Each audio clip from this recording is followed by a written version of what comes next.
what do you is it mostly, do you think, more original theater in LA than revivals going on?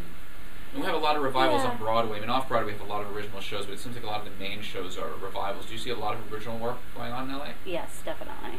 So the small theaters, not only kind of their original work, but they like to do new work that hasn't been seen anywhere, scripts that haven't been produced anywhere else. And they, I think partly because they're on such a small scale, they can take more chances with new things and with productions that kind of go outside the box or do something really different, which is exciting for sound designers. It's not just all, doorbells and phone rings and things like that. They really encourage us to kind of play and be part of the process and really do unusual things and just try it and see how it works, and which I enjoy. Is there room for a lot of sort of theater actors? I'm assuming you have a lot of film and TV actors who come in and do shows. I mean, is it still fairly easy for like just regular theater actors to come in and do things? Oh yeah, definitely. I mean, there's so much small work that there's a little bit of everybody in Los Angeles, and I don't think there's any actors in LA that wouldn't take a TV gig if offered. Yeah. But there are definitely a lot of actors who their passion is in the theater. That's what they want to do.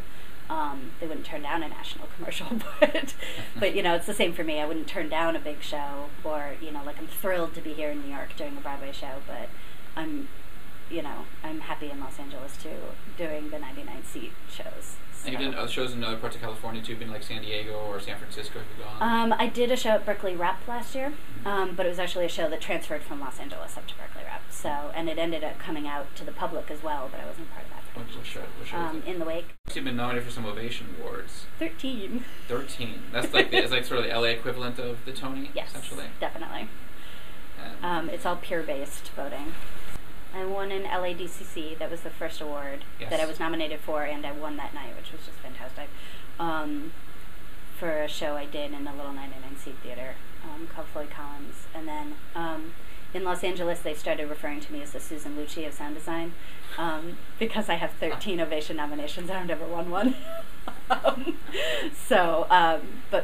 I love it, and what I've found is that people forget that I haven't won. They heard my name. They hear my name at the podium all the time.